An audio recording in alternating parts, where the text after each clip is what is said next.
Okay, good morning.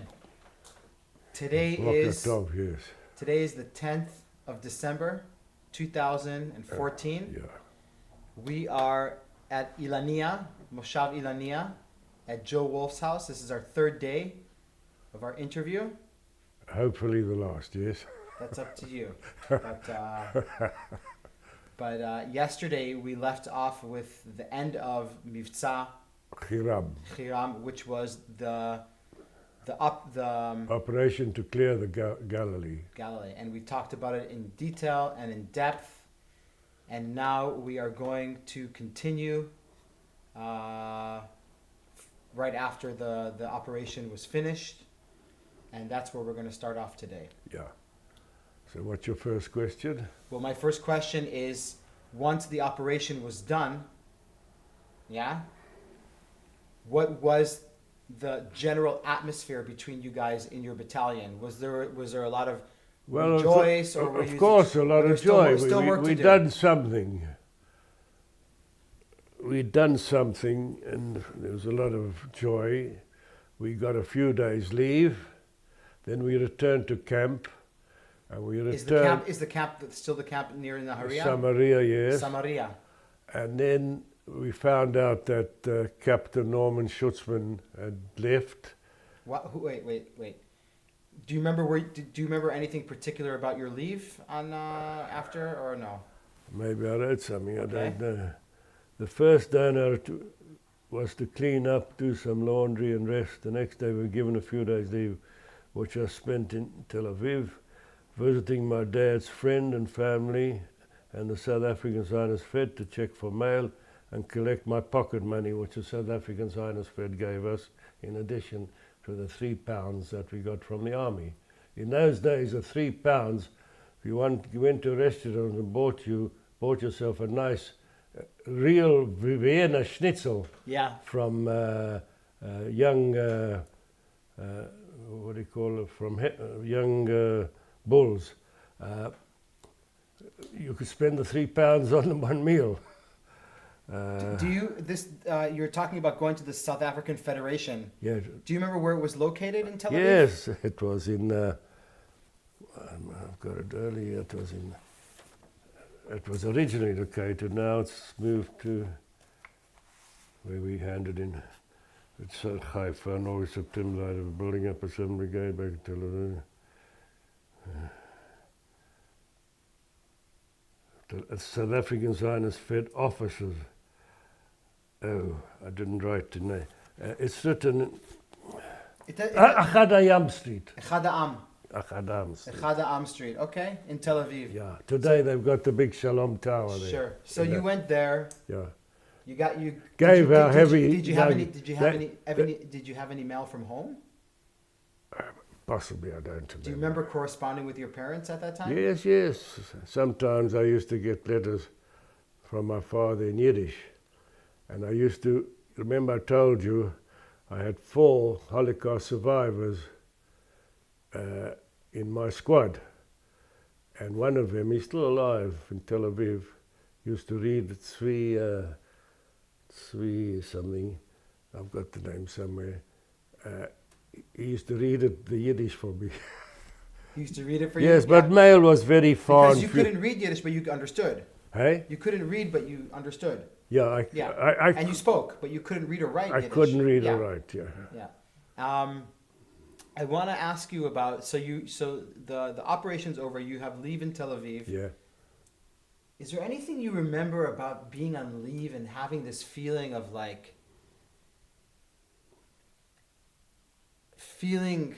We'd done something, yes, we had the feeling that we'd done something. And what else can there be? We don't remember, you're still using the American education. South African education, I think, must have been different.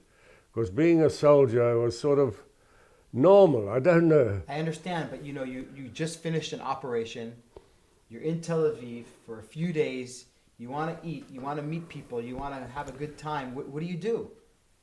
Yeah, maybe we went to they had a Machal club in Hayarkon Street then, we might have gone there. There was on Hayarkon Street, there was a Machal club? There was a Machal club, some British Machal people had organised it, or the British Zionist Fed.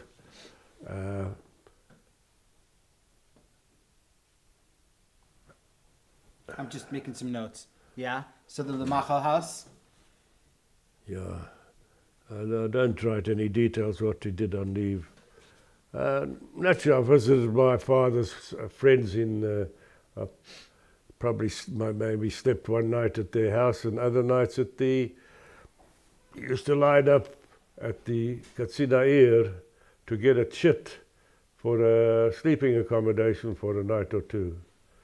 And if it wasn't a private house, there were a lot of private people who had their addresses and were accepting soldiers, what you'd call lone soldiers, and a lot of them. There were the volunteers, and there were a lot of Holocaust survivors who had no family. Sure.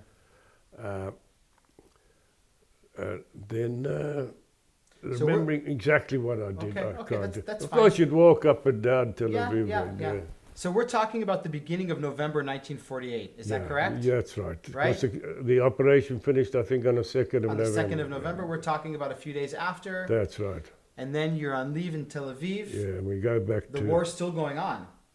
Oh, yes, the war hasn't stopped. Yeah. So it is now, hang on, it is, there was always truces, which is a lot of bullshit, but still, there was no fighting at the moment anywhere at that time in November. The fighting in the south, Operation Yoav, had finished in October, and things were quiet for a while. But of course, we were active. There was snipering, sniper shooting. There was an odd action now and then to do something. But it was quiet. Then we returned to our camp. So where do you return to Naharia, to your Machaneh? To Mechane Samaria. Today it's called Shraga. It's a Golani camp today, the main camp. Opposite Kibbutz Lochamei Getaot. So what happens when you get back to Samaria? We found out that changes were taking place. In the chain of command? No, in movement, not only chain of command, yes, because Norman Schuchman had left. Who is he? He was our American first company commander. How come he left? Remember I told you he'd been slightly wounded and he went back to his mommy. He was a very nice fella, but I don't think he had the experience. I think he's still alive as well. What's his name, just for the record? Norman Schutzman.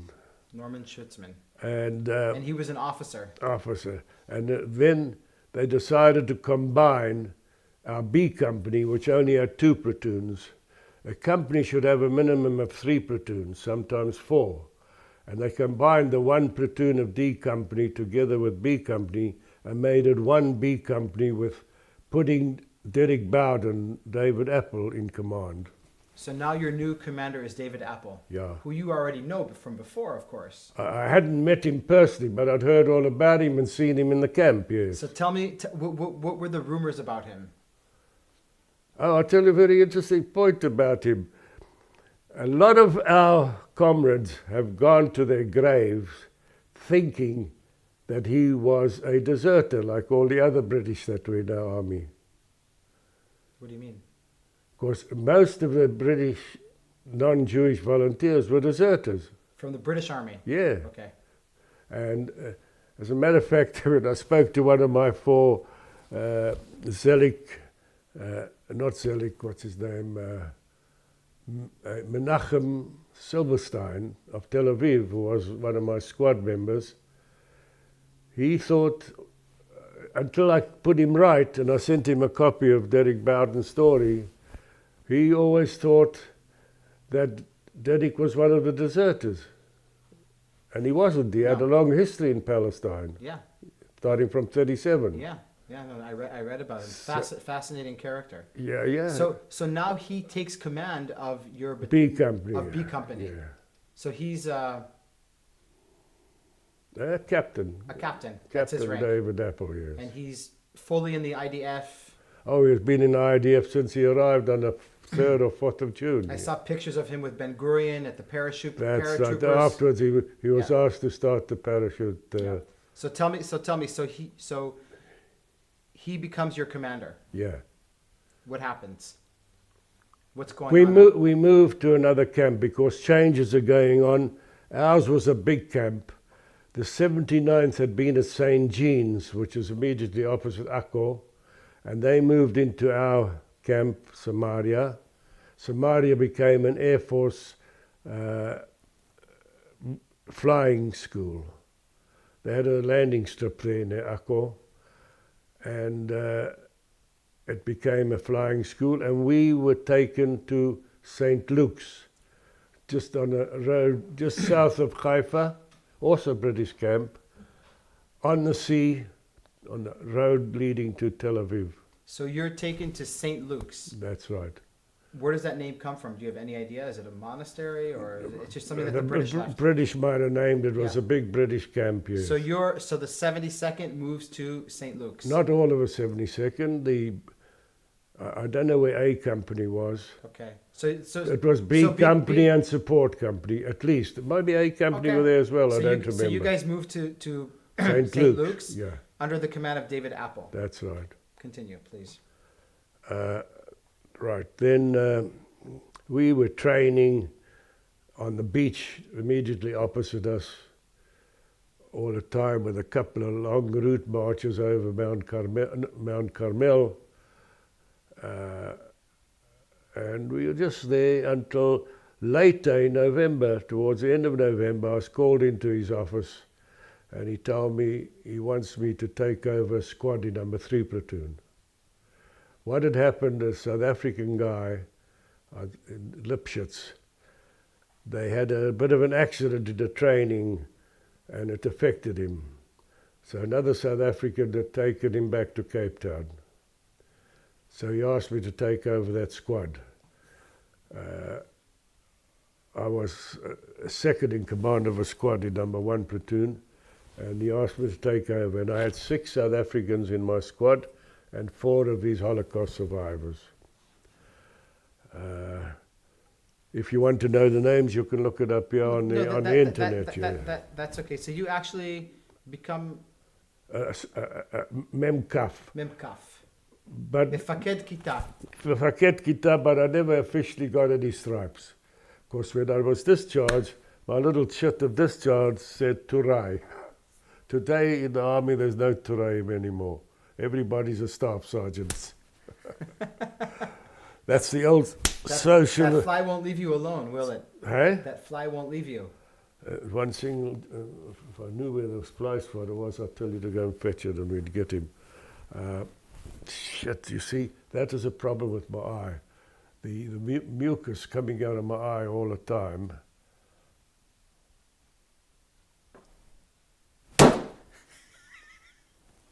Wait, I can't say anything until I see the body. A problem if you kill one fly, all his family and friends come to see what happened to him. See? So far, he's still on his own.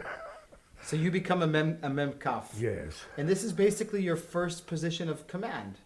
I had the command of a machine gun group in a squad. Yeah. Right, on the Syrian border. Yeah. But this is now you. No, we weren't on the Syrian border yet.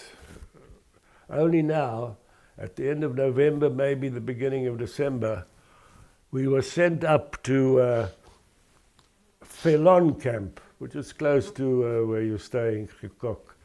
It's opposite the Rosh Pina, a little hill opposite Rosh Pina. Felon camp, also British Army camp, and that became our temporary headquarters. Where is it located? Opposite, it's in the Rosh Pina. Rosh Pina. It's a little hill, you're looking down at Rosh Pina. We changed the Carmeli brigade, who'd been holding the lines against the Syrian, no fighting, just sitting in positions, and they moved to, I think they eventually ended up in the south fighting the Egyptians, but they moved to have a rest. Chativat Carmeli. Carmeli, Chativat Stein. I don't know if you know, at the beginning, the numbers, the brigades were named after the area. For example, number 1 brigade was Golani. They faced the Golan Heights. Number 2 brigade was Carmeli, because they were Haifa, Akko people like from Kfar Atta and stuff like that, Kiryat Atta. And then the next one, number 3, was Alexandroni, from the Alexander River, which is just, I think, north of Netanya. Yeah. It's south of Hadera, exactly. Yeah, that's right. Next was the Kiryati Brigade, the town brigades, Petah Tikva, Tel Aviv, number 4. Number 5 was Givati, the Givaot on the way to Jerusalem. 6, now that was beginning, 6th Brigade. Oh, yes, 6th Brigade was Etzioni, Jerusalem. Chativat Etzion. Then afterwards they just got numbers, 7th, 8th, 9th. Right. And you were in 7th. I was in the 7th, yeah. So tell me again, the name of where do you switch the Carmeli battalion? What about? Where is the place? The exchange. Yeah. Our position, look, the 79th had armoured cars and half-tracks, patrolled the Lebanese border up and down on the Etzba Galil there. Yep. Our particular company took up positions at Yarda. Yarda. It's an ancient caravanserai where the camels used to stop. It's just after Kibbutz Mechanaim, which became our company headquarters. So you're switching the Carmeli brigade. Yeah. And your job is to sit in the lines and observe and defend. There's no truce, but there's no battles. There is a truce, but there's no battles. But there's no battles. So you guys are actually on the front line. Yeah, inactive in fighting at the moment. And do you as far as equipment is a question I have to ask you, because you're sitting at the borders. How well are you guys equipped? Binoculars, by that time we were, for those days, we're reasonably well equipped. We had Beezer machine guns, medium machine guns. Everyone had a rifle. We had grenades. We sat in positions there. What else did we need? An infantryman, all we need is a rifle. Binoculars? Yeah, the officers had binoculars. Every day we had a group standing on this Yarda, old historical place. It's not far from Hukok, actually. It's opposite, today a moshav, then there was a kibbutz, Mishmar Yarden, which were in Syrian hands at the time. And we were situated, each platoon on a different hill. Our platoon number 3 was to the left flank of the company. The middle on the main road leading to Damascus was number 1 platoon, who were also watching the road with Piat anti-tank projectile weapons. I don't know if you've ever seen one. It's similar to the American bazooka. Yeah. Then number 2 platoon, Stanley Medics platoon, was right on the extreme right. Eventually, Kibbutz Kfar HaNasi was formed roughly where Stanley Medics platoon was. Okay. If you know the history, it was formed mainly by British and American immigrants. So you are, we're already at the end of November, kind of, mid-November. Already by the time we got there, hang on. We just arrived at Felon, and our platoon was sent to a place called Dardara, which was on the other side of Lake Chula. It was a very isolated position with the Syrians on a little cliff just above us. It was the time of no fighting, the truce. It was observed. It was very muddy, raining all the time. We reinforced the original kibbutznikim of Dardara. And to get there, we had to travel at midnight with a a fishing launch of kibbutz Chulata. What's a fishing launch? A launch. They used to fish in the Chula. In the Chula. Then we had a lake there. Afterwards it was drained. Yeah. And we crossed at midnight. And as a matter of fact, one of the guys in my section later on became a member of Varanasi, and he met the guy of Chaluta who commanded that little launch or took us across the lake on that launch. So it was like a piece of wood, kind of. It wasn't a boat. It was like a small No, it was boat. a real. Had to take at least 30 men. Nice. Our platoon. So you go across the Chula River, the lake, and we take over little section positions to help the few kibbutznikim there to guard the situation. It was. And what is the situation? The situation's a truce at the moment. The Syrians were just above us. So the Syrians have the advantage. Yes. As far as heights. Yeah. Pretty. I haven't got my photo album. We'll get your photo album soon. You'd have to take everything out. Yeah. No, we will. We'll do the photographs after. I've got a picture to take. Yeah, we will. We'll definitely get some pictures for sure. Yeah. I just want to do all the oral stuff first. Yeah. And then we'll definitely do the pictures. So you're at the positions near the Chula Lake. And you're in a total disadvantage as far as heights. Yeah, but this was only for a week. Only for a week. Anything Does anything happen there? No, nothing happened. Nothing. The Syrians really observed the truce.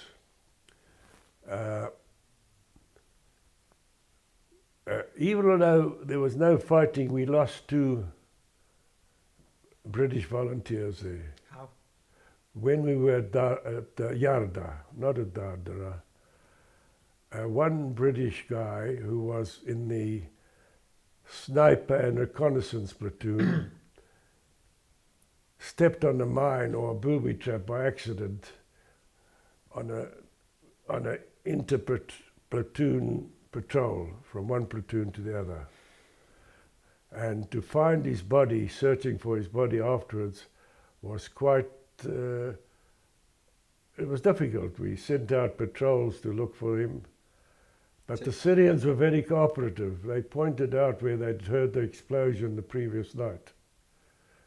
And it wasn't I wasn't involved in the searching. It was more the other platoon, number 1 platoon, who were the closest in the position to where the explosion was heard. But before that, he and the Canadian old fella, the comedian, the one who, they were also on a similar patrol, and they were fired on. They got too close to the Syrians by accident and were fired on, and they jumped to the ground.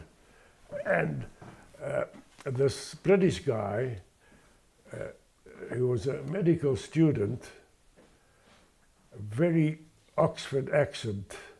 The Americans used to make fun of his accent. Very nice guy, very serious guy.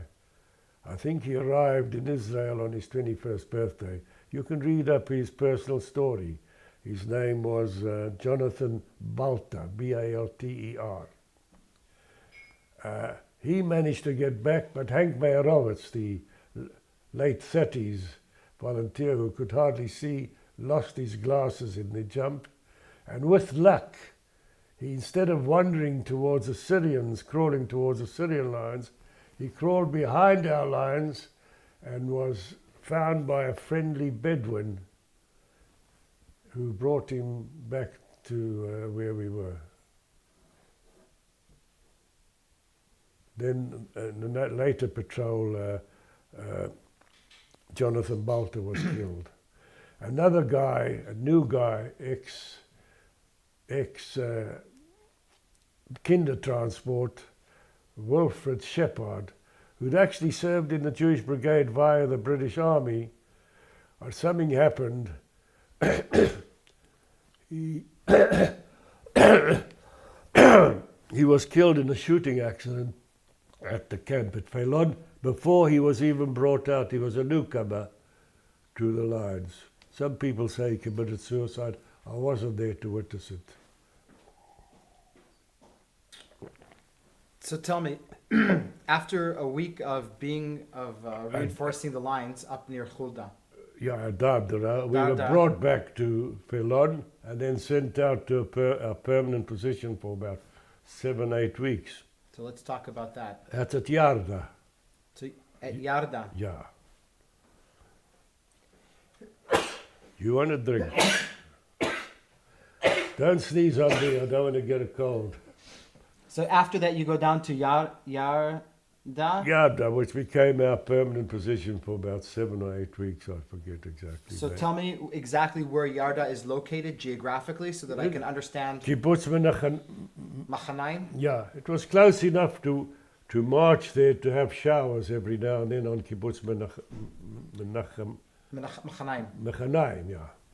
So this is Yarda. It's not a base. It's just an area of where the fortifications It's an old historical place where they've got a name, Caravansai, I think, which was a stopping place for old-fashioned caravan. Now I want you to look in your writings for a second and see if there's anything significant here about the 7 weeks that you spent in Yarda. The significant thing was the death of Jonathan Bolter and of Wilfred Shepard. Which one is Wolf? Wilfred? Wilfred is the one who was killed Shepard was killed Wilfred is his first name, Shepard. He was killed in a shooting accident in the camp before he was a newcomer. Right. Before he was sent out, he was killed. But what's going on at Yarda? Like, how far are you from the Syrians? Oh, we used to sing Christmas carols to them. Okay, tell me about that. That's interesting. Of course, the Syrians, as you know, there were a lot of Christians in the army at the time. Okay. We used to sing... Because Christmas, this is around Christmas time. That's right. As a matter of fact, Jonathan Bolter was killed on Christmas Day. And Wilfred Shepard the next day, the 26th. How far are you from the Syrians, like meters? Oh, about 200 meters at the most, I think.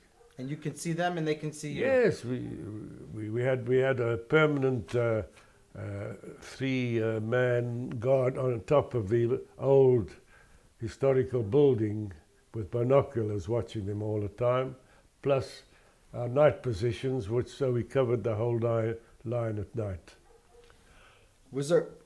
Tell me about this Christmas carol. That sounds very interesting. Yeah, we used to sing Holy Night and stuff like this. Obviously, maybe they heard us, who knows? But in the wadis and hills, there's echoes go through. So maybe they heard us, who knows? Did they answer back? Not that I remember.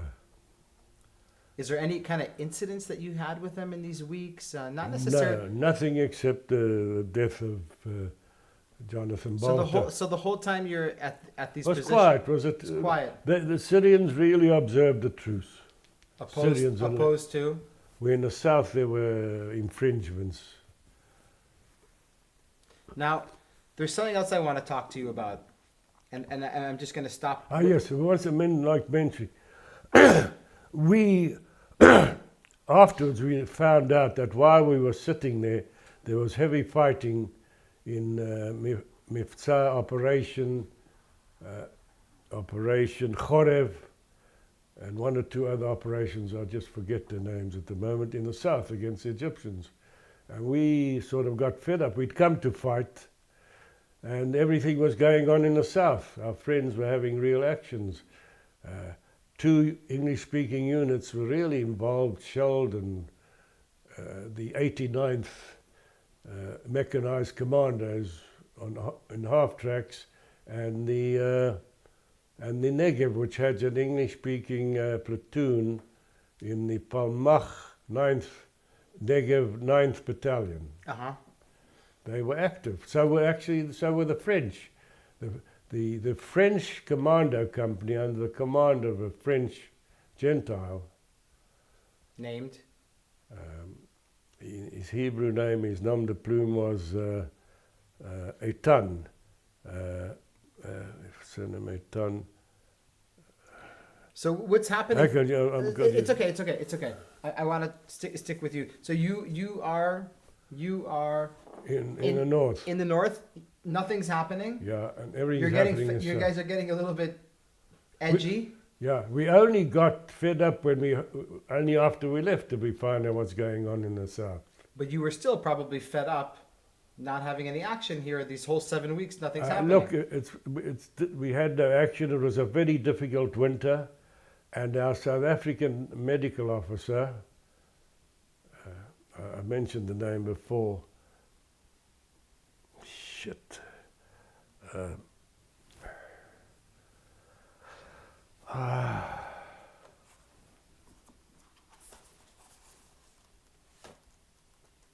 He died a few years. He came to my son's wedding when my son Michael was married in 1992. I had separate tables as a 72nd reunion. I invited everyone that I could contact in Israel. As a matter of fact, Derek Bowden and Stanley Medics from London, Derek Bowden from Norfolk, and their wives came to Mickey's wedding in '92, in April '92. Maybe I better keep it open at this page. Dr. Harry Bank from Cape Town, Dr. Harry Bank, yes. He was quite busy because in the terrible weather he ran his camp infirmary, I think I call it in the American language. Yes, infirmary. At Kibbutz St. Luke's. I even got a few days leave there. I had some poisoning in my hand. I don't remember if it was from an insect bite or from injury. What happens after this? Okay, there's somewhere mentioned. I want to stop here for a second. Do you remember when the elections were, the first elections? I think it was either the 22nd or the 25th of January, 49. Okay, so we'll get there in a second. Well, actually, we can actually talk about that right now because I remember reading that you... I had some leave just before and I brought back all the pamphlets. Tell me about that. Well, Hank Mayer-Roberts, our Damon Runyon character, you could take him straight out of a Damon Runyon book, which you've obviously read, or some of his stories at least, Guys and Dolls and all that stuff. He spread it all over our number 1 platoon. By then I was back at number 1 platoon. Okay. This is after Yarda. That's right. Yarda's the same. Yarda's here, and we were on the road position in number 1 platoon. In between, we had a few days leave. We were sent back to Felon. And then everyone heard that we'd getting no leave. So a group of guys from number 3 and number 1 platoon decided they were going to take leave. So they marched out of the camp as if on a training exercise. And they disappeared in Tiberias. I myself had official leave in Tiberias. I went down with Frank Fisher. We went to the Tiberian hot springs. And we met some of them in Tiberias waiting for a bus. Some of them really inebriated at the famous, I think it was called the Grand Hotel, which was had a big bar in Tiberias. And they all disappeared, leaving notes on all the soldiers' clubs in the country saying, if there's an emergency, just call us and we'll come back. Now, Derek Bowden, who knew them all, knew where their drinking holes were. He had a lot of fun, I think, going with a jeep and a driver rounding them up. He rounded up a lot of them. Some of them were put in the police jail in Hadera. They all came back, and those who did this, they were actually led by South Africans. They were all sent to Dardara on the other side of Lake Hula as punishment for a week. As what? As a punishment, yes. Why? Somebody had to be in that line anyway, so he sent them there. He gave them a big lecture, but I think he enjoyed it, because he was like one of the boys. It's unusual. He was an officer and a friend. I told you, you've read his story about Arnhem and and other actions. And by the way, the story in the website is behind. I've added on a lot of information here. Does it include that I discovered he had earned the Victoria, not the Victoria, the military cross during the war. Sure. And also mentioned in dispatches. I don't know if that's included there. I want to get back to the elections of 1949. Yeah. You were in Tel Aviv, and you see... Just before, but Yeah. for elections itself, we were in our positions on the line opposite the Syrians. I don't think any of us went back to vote, because we weren't really interested. You weren't interested in voting? I don't think any of us were. Not that Why? So what are you fighting for?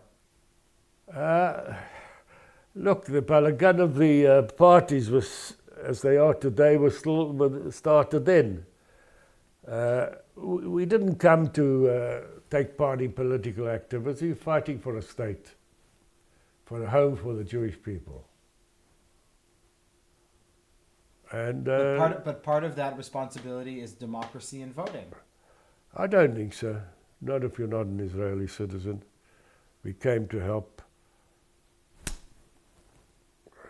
If there's nobody there, then I haven't got him. But you were telling me this story about this friend of yours who was very active with Menachem Begin. Can you tell me about your encounter with her in Tel Aviv before the elections? Yeah, she was the one, Shulamet Becker, Yeah, tell me who about was secretary of the revisionist movement in Johannesburg. Her brother, I knew her, but her brother's the one who suggested I go to the revisionist offices and see if they can help me get moving, which they did. Sure. She did, yeah. Yeah, we talked about She that. eventually volunteered herself later and was part of the Air Force meteorological group. So tell me about your encounter with her in Tel Aviv. I knew she was there, so I looked up I think the Menachem Begin's party then was called the Gerut Party, Freedom Party. So I found out where they were, and I went and I looked her up, and we had a chat. Because we grew up, she might have been a year or two older than me, but we grew up in the same neighborhood. And she asked me to deliver these pamphlets and introduced me to Menachem Begin then. You say you personally met him? Yes. Tell me about it. It was just a few seconds, a few minutes. What did you guys talk about? We didn't talk about anything. He just said, nice to see you, or something like that. Who knows? Look, he was busy with the elections at the time. But I was introduced to him, yes. You didn't say anything about your South African accent? And I know, he was probably used to Shulamet Becker's accent, same accent. Yeah. He spoke in English, of course. What was your impressions of him? I can't remember. It's a long time ago. We'd heard about him with the Etzel and stuff like that. But I can't really remember. So everything happened so quickly. So it wasn't a significant meeting? It was significant. I met him. I met a great man. Okay. Matter of fact, some South Africans met the first president. Weizmann? The first one was the famous scientist, Chaim Weizmann. Yeah. Some South Africans met him wandering around Tel Aviv. I think I've got a picture of him. Pictures you say we'll do after. Yeah, we're going to do after. So it's already 1949. Yeah. I'm going over your notes. Your notes right here.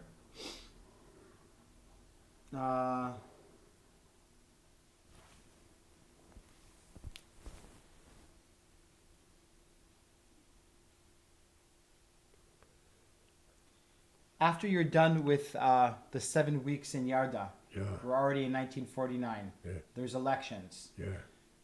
You say that the elections was nothing really significant for you or the other Mahal people that we were I with? doubt if any. Nobody really voted. There might have been a few real Zionist.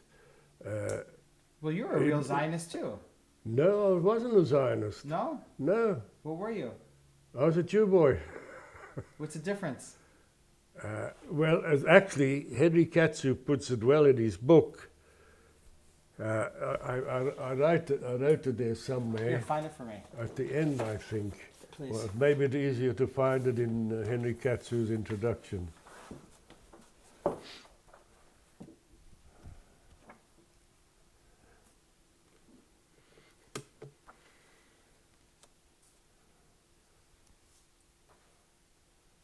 He says, even those of us who weren't Zionistly involved, either, how did he put it? There's a very important word.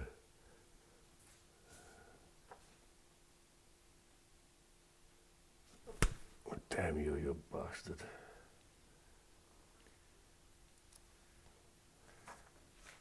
You know, once I was on Miluim at kibbutz. It was a Indian Jewish moshav near Mayam Baruch, there, next to Kiryat Shmona. And I was a driver for an engineering outfit.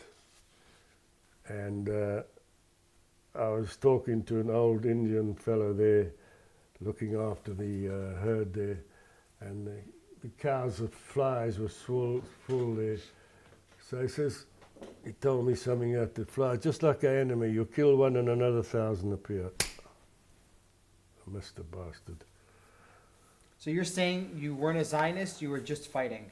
We are Jews, we're fighting for a home. But that has to do with Zionism. It is Zionism, yeah. Well, implicitly, is that a word? Implicit? Author's introduction.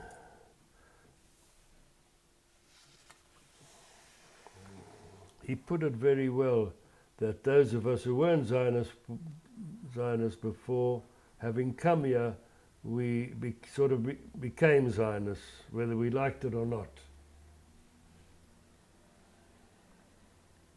I can't find it. It's mentioned somewhere towards the end of my story, I think.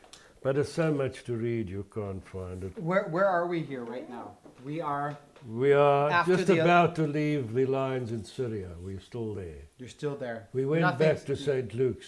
Back to St. Luke's. But we also did as a matter of while we were at St. Luke's, it was already a lot of Jew internees from Cyprus were starting to be brought back from Cyprus. And they took over a camp. We only had a little corner of St. Luke's camp for our own. For the Machal people? For our battalion. What's the atmosphere between you guys? What's the, like, I know there's We had no contact with these new immigrants coming in. Of course, we were always busy. They were brought there. They were probably being interviewed and stuff, trying to find a place where to send them.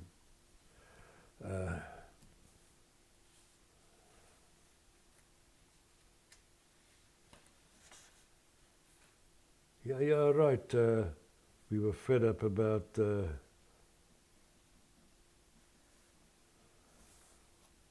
yeah, of course. On Stanley Medic's number 2 platoon on the extreme right flank was an isolated position, which, as I put it here, which is probably within spitting distance of the Syrians. Spitting distance. It was difficult to leave people there all the time, so we used to take turns. There were three platoons, each had 3 sections of a section to take over there. I took my squad marching all the way from the left flank. I was then in number 3 platoon, and we were there, and I had a few South African roughnecks there, and I went to inspect the line just before dawn, the positions.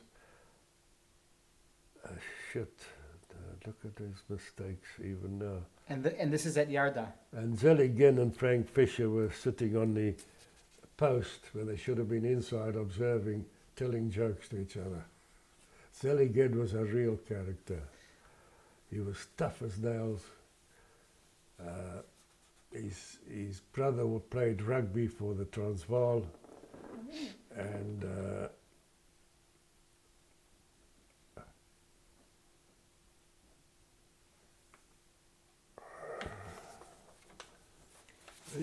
Yes, well, let's go through pictures afterwards. Yeah. Yeah, they are. Yeah, my South Africans in my section.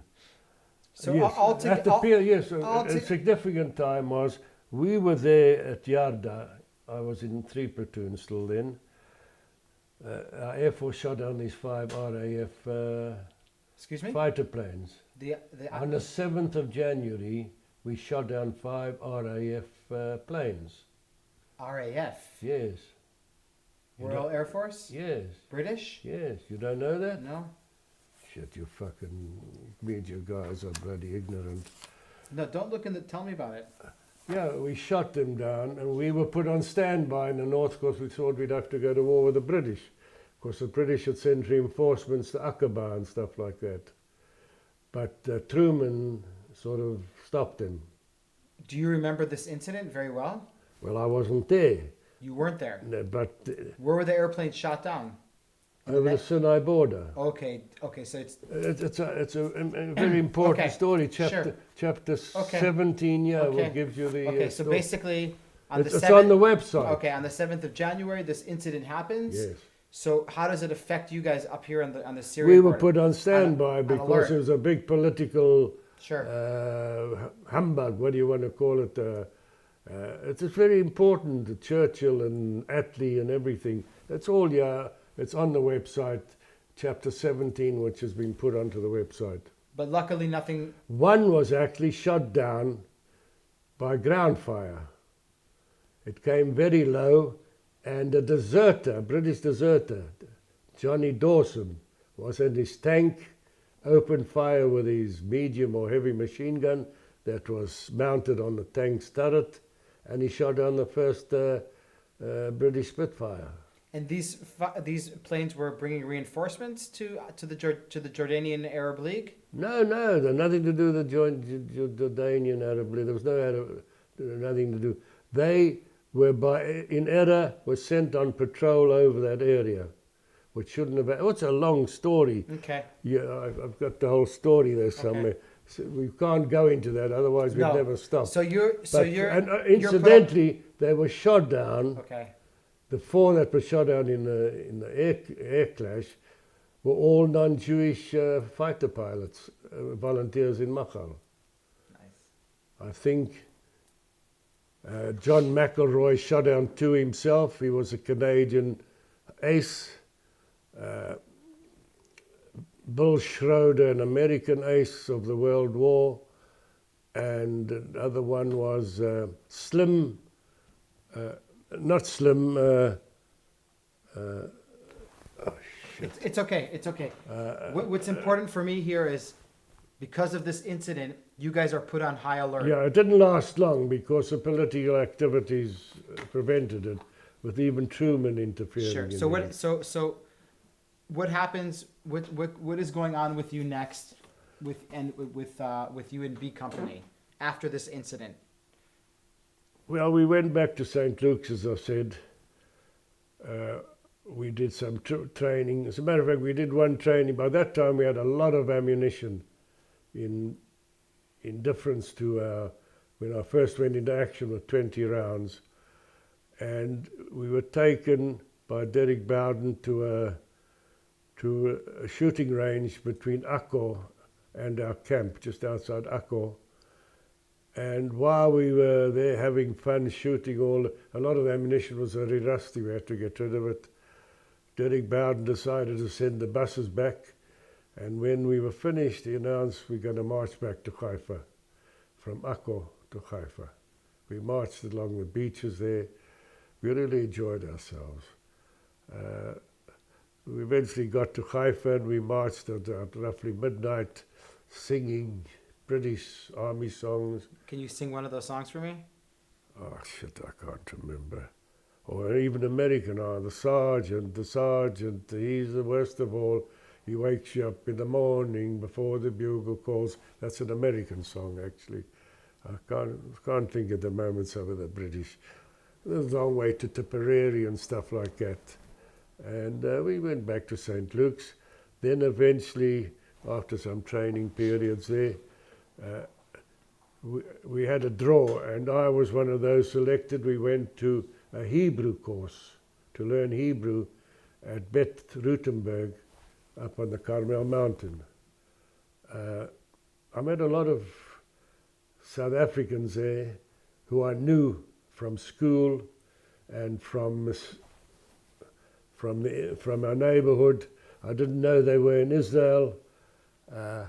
We didn't learn any Hebrew because it was a very difficult winter period, winds and rain, and we slept in bungalows. And I remember Dov Judah, who was already by then he was one of the Kambatzim, operations officers of the Air Force. Every time the sergeant came to wake us up, Hebrew was the first lesson. He used to say, bugger off.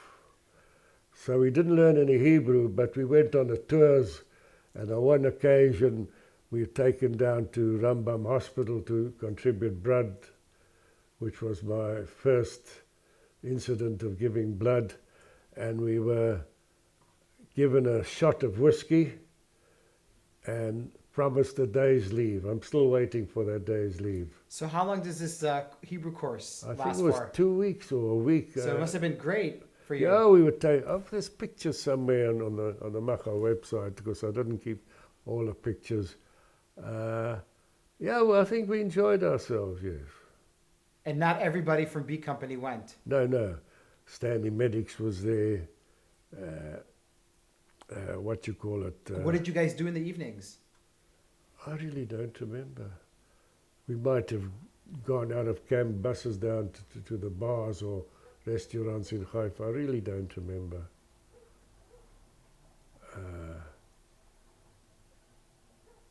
Over that period, yes, some of the South Africans who started training as pilots in South Africa had been brought up to carry on the course in Israel, more advanced. And some of them came down to visit us in the camp in St. Luke's. People I was at school with. One guy, Jaime Schuchman, was born in the same shtetl that I was. We even went on a tour to Kibbutz Degania. There's a picture somewhere of a group of us standing on the burnt-out Syrian tank at the entrance to Degania. We probably went to some kibbutz. Yes, we went even to Kibbutz Ramat Yochanan, which incidentally is named after the famous South African Prime Minister, Jan Smuts. Jan is from Johan, which is the English version of Yochanan. Yeah.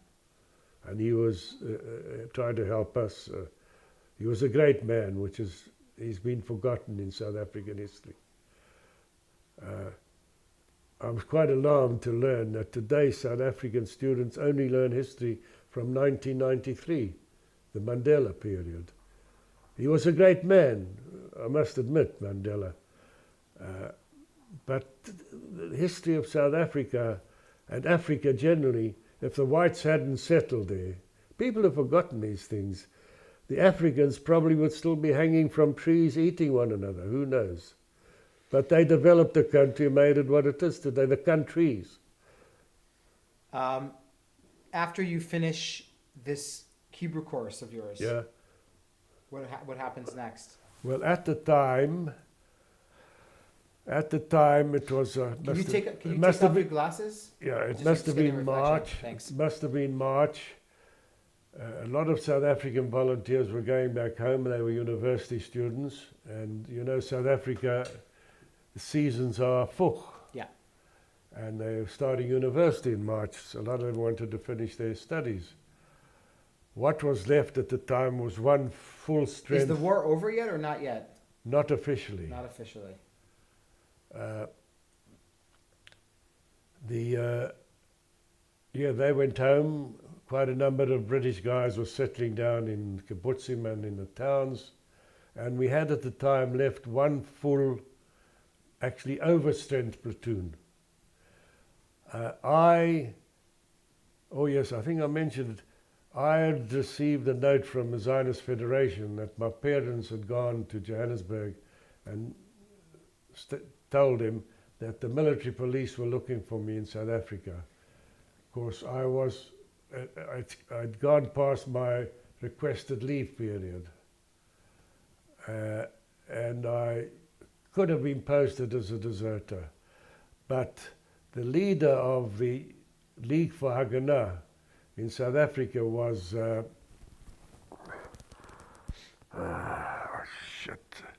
his names are all mentioned here in the story. If you want to read it afterwards, you can go onto the website. He'd been decorated for bravery, serving in the same Scottish regiment that I was now in during the war. Outside Tobruk, it was Sidi Rezeg, I think, the place he'd been awarded. Let's focus on you right now. Yeah. So I was. Where do you get this letter from? From Sinus Fed, yes. And maybe a letter. Maybe they left a message to someone. So your parents send you a message that Not my parents. They went to the Sinus Fed in Johannesburg. So they just reported that the military police were looking for They me. sent you a message, your parents? No, the Sinus Fed suggested I go back now to get organised, because this guy,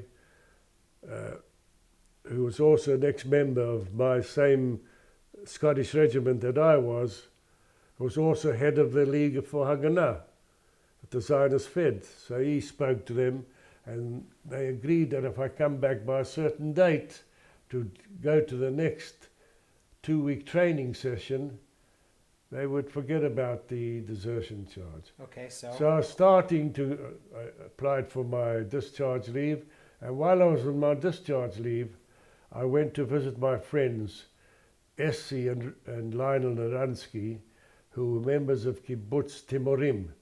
In those days it was kibbutz, now it's a moshav down near Ashkelon.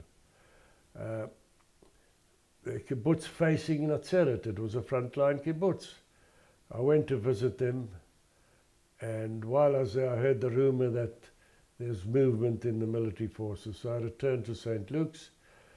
Ronnie Landman, our platoon commander, had already organised all the sections, so there's nothing for me to do. He organised a special group with 2-inch mortars, you know, the infantry mortars that the infantrymen carry. Two war veteran soldiers had one each with their assistant, and I commanded the special group. One was an American ex-sergeant, one was Canadian. What's going on? What's the... Well, let's get to it. So we were sent, they were at the process of disbanding the 72nd. Excuse me? Disbanding the 72nd Battalion, because at the time a political decision had been made to reduce the regular army and depend on reservists. So the 7th and 8th Brigade were being combined, and it was called the 7th Brigade. Even today, I think I mentioned that if I say to some Israeli, I was in the Chativa Sheva, oh, is a tank, Ayita? Which tank were you on? We were still infantry. Tell me, let's get back. What's happening? Yeah, what's happening? So we were, the full platoon, we were sent to Kfar Saba. We were put into the Etzel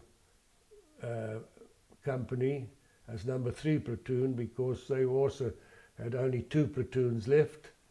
We were put in as number 3, and we were sent to Kfar Saba and attached to one of the Givati battalions. The plan then, Ben Gurion had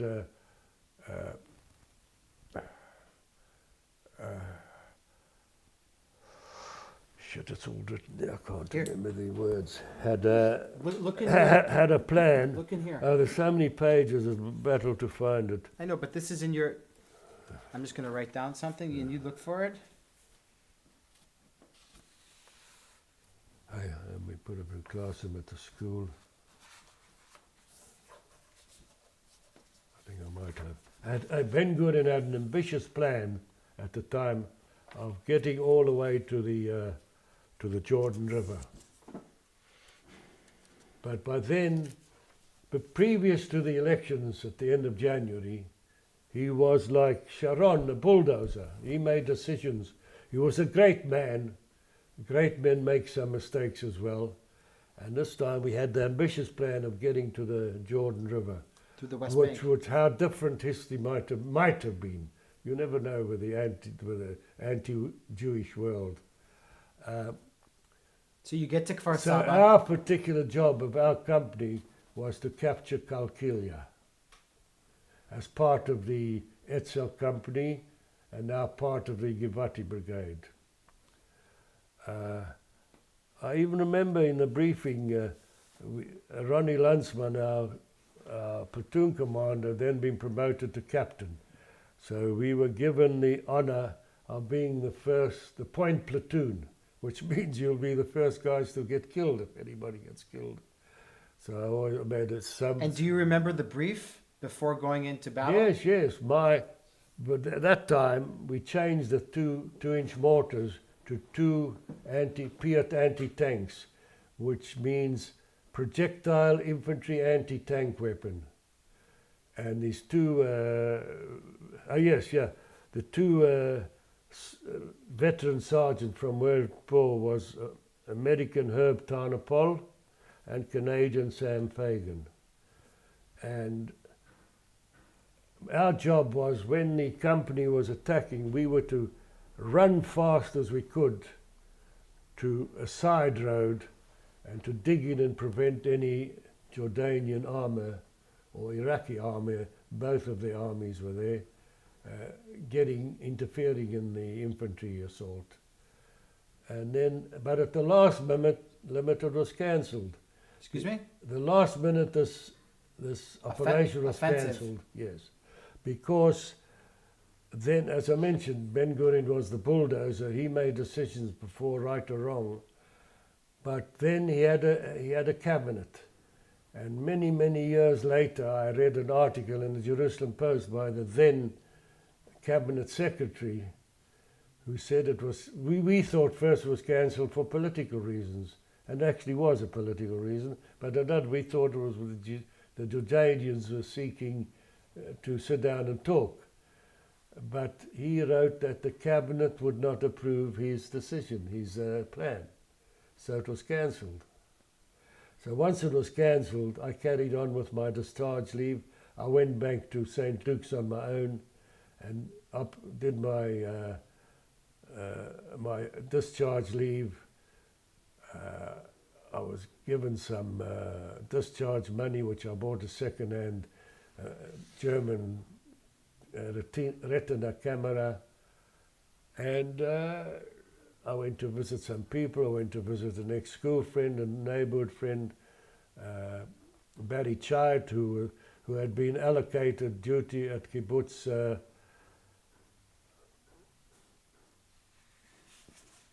very big kibbutz.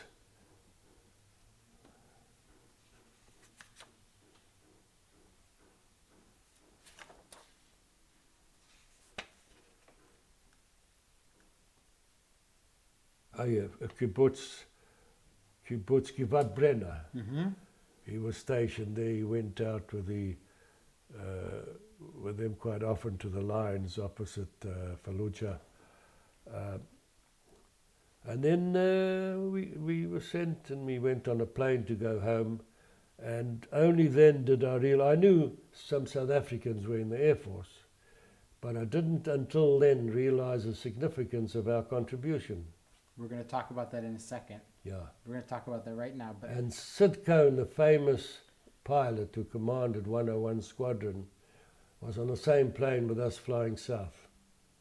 And as we took off, a flight of 4 Spitfires, Israeli Spitfires, gave us an honor escort out of Israel. Now this is a story, an anecdote. About a week or two previous, when Chaim Weizmann, our president, was going overseas for some official visit, I don't remember exactly what, Smokey Simon, who was flying operations officer in the Air Force, suggested to Asa Weizmann, who was then commander of 101, why don't you send up an honor flight for president as he leaves?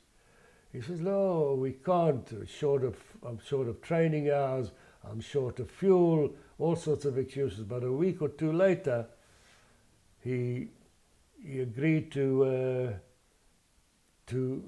this flight of 4 Spitfires to honour Sidney Cohen.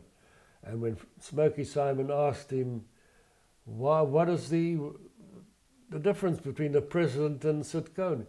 He says, Smokey, do you think I could let Sid Cohen leave Israel without an honour flight? And I took a picture which has become very famous in Air Force archives and stories now of one of the Spitfires. I've been trying to trace who was the pilot. Just tell me for reference who Sid was. Yeah, just give me a little background about him.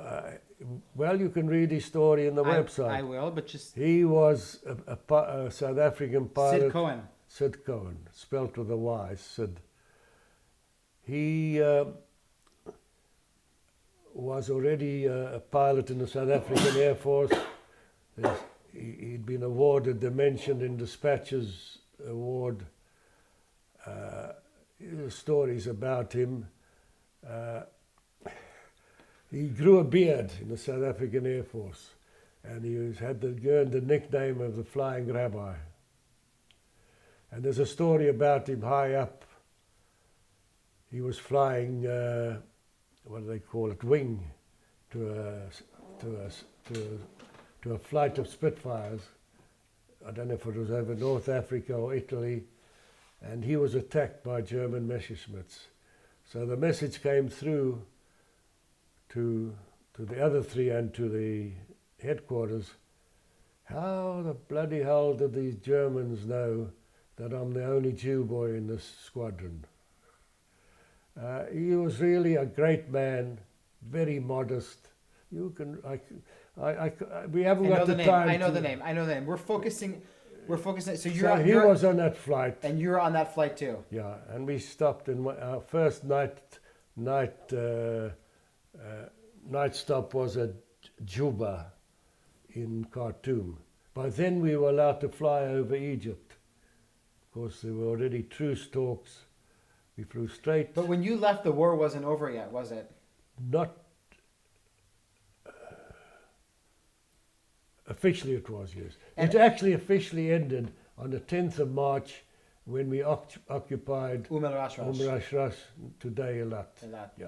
So you were all together in Israel from August to April. To mid-April. Is that when you left in April? Yeah.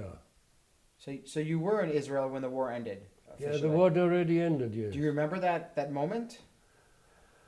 No, not particularly. Not particularly, okay.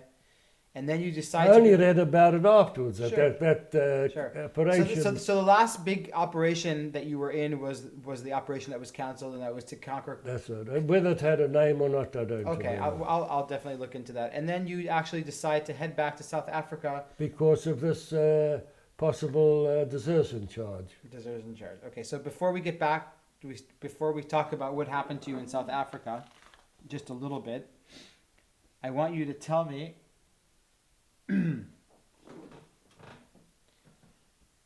when you were sitting on that plane heading back to South Africa and you were reflecting back on the... Maybe I wasn't reflecting, who knows? No, but you told me that you started to understand the significance of what you have done here in Israel. Can you try and explain that to me? I can't. Yes, you can. Try. I can't. We'd help to start a Jewish state. Let's put it that way. What else? I don't really remember the real significance of my feelings as we were flying out. Were there any moments in this time that you were in Israel fighting that you were fed up, that you were traumatized, that you were upset? I think, yes, I got a bit fed up at a certain period of socialist bureaucracy. I don't remember what the real incident. As a matter of fact, when I went to discharge, I could have taken my army identification book with me, but when I went to the discharge camp in the Tel Aviv area, I just threw it on the floor there. I said, I don't need it. It's a pity because afterwards I could have used it. I could have used it for, I forget exactly what. But I knew my number, army number, What was your army number? 64636. 64636.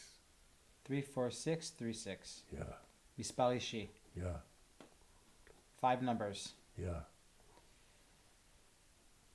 Tell me about Machal, about the people, not only about the people of Machal, but what I want to understand from you is the significance not only of you, but of the Machal. That's what I'm talking about. Look, the number, I being the main researcher for the website, with this contact of the guy who I helped do his doctorate on Machal, he sent me papers that he found at the IDF archives, where I found about 4,900 names. But a lot of the names I found of the Harel Palmach and of Givati, and I think of the Palmach as well, it just had a heading, French-speaking soldiers in our unit, or Italian-speaking. It didn't state whether they were Machal or people already living in Israel who spoke French or Italian. So we decided to lop off from that 4,900, say 10%, made it 4,400 or 4,500. You find the figures being jumped around, which was quite a significant contribution. Afterwards, in my research, I learned that the Air Force were mainly Machal. I think 95% Machal. How many percent? Pardon, I think 95. Smokey has got it in one of his personal story. They were mostly Machal because the few Israelis or Palestinian Jews who were allowed to join the Air Force roughly at the same time as the Jewish Brigade was formed, Asa Weizmann was one of them, Danny Shapiro was one of them, and one or two others. They had done their flying training in Rhodesia, which was a big Royal Air Force flying school because of the weather. There was a lot of sunshine. But they hadn't had any operational flights. The only guy who had some operational flights was Aaron Remez, who'd been in the Royal Air Force, I think as early as the Battle of Britain. As a matter of fact, I had a lot of fun. They've got a movie called The Battle of Britain, and they list the number of pilots from other countries, all the dominions, and at the end it says, one Israeli. It doesn't say the name. Now it must be Aaron Remez, but there was no Israel then. So, Sure. they said one Palestinian. One Palestinian. But then the Arabs would have said, well, it's us, you see. And by I want to talk to you about Machal and about your research, because you're an authority on this research. That's right. I think I probably know the most about Machal. What kind of things and significant details can you tell me about these not forgotten, because they're not forgotten. There's a statue. They basically are forgotten. Somebody even wrote once, I think Asa Weizmann himself, they came and we were glad they went, so they could organize our own Air Force. Something to that effect, the words. What do you think? They were really forgotten. What do you think about that statement? Well, maybe they were justified. They were proud Palestinian Jews, Israelis now, and they wanted to be on their own. But they learnt everything from the Machal. As a matter of fact, Asa Weizmann writes somewhere that all he knew about flying and commanding a fighting squadron, he'd learned from Sid Cohen. As a matter of fact, when he went down to the presidential inauguration of Mandela to South Africa, he was president then. He took Sid Cohen and his wife, what was her name? We were such good friends. She died a few years after he did. I can't remember her name. I know it so well. My daughter meets their daughter in a certain store in the Tel Aviv area quite often. He took Sid Cohen with him? He took Sitcone and his wife with him as his personal physician for the presidential inauguration of Mandela. Do you think the Sabras at the time when you guys were fighting here in the War of Independence, did they treat you differently? Did they have disrespect? Were they envious? Were they... I don't remember, but there's an interesting editorial in the Jerusalem Post sometime in November where the first time was written about Machal. It's also on the website, that particular editorial. I put all these important things on the website as a separate story. Political, chapter 15. Yeah. On the 22nd of November, the Palestine Post then had an editorial entitled to Machal. It said, "The volunteers from abroad have come to fight for Israel because it is the birthright of every Jew to share in this venture, even if he wishes to return to the country in which he was born and to live there after the fight is ended.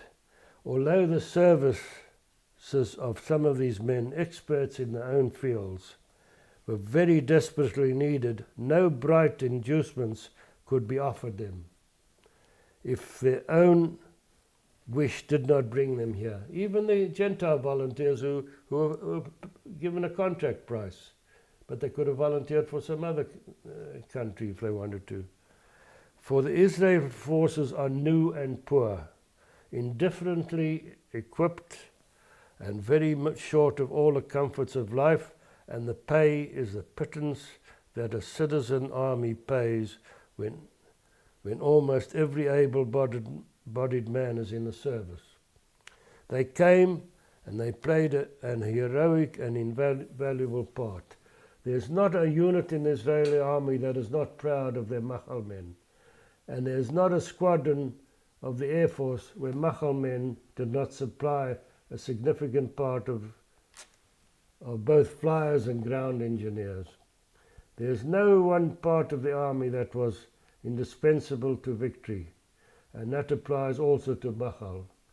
But without the aid of these men and women, the battle would have been longer and harder, and the losses much greater.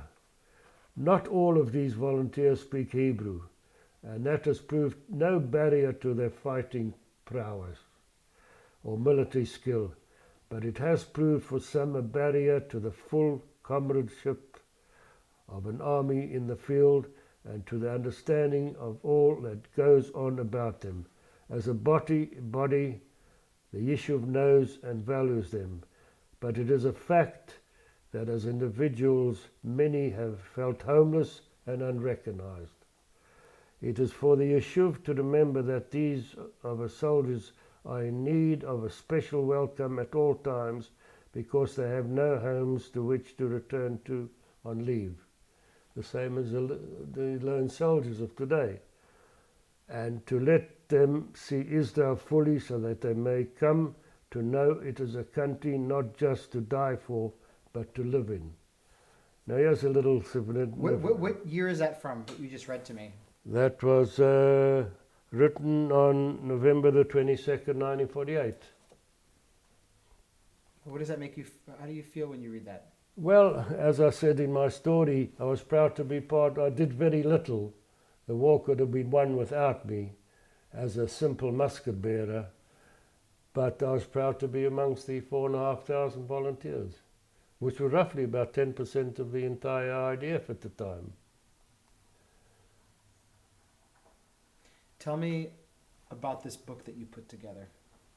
Can you hold it up in front of the camera just for me for a second and explain to me, you know, this is a big project, very big project. Hold on. Well, I got involved by accident. No, there's no such thing as an accident. Yeah.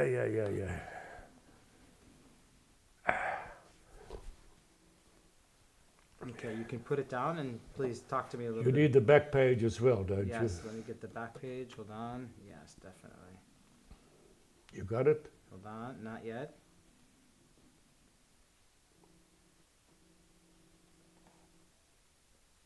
Amazing.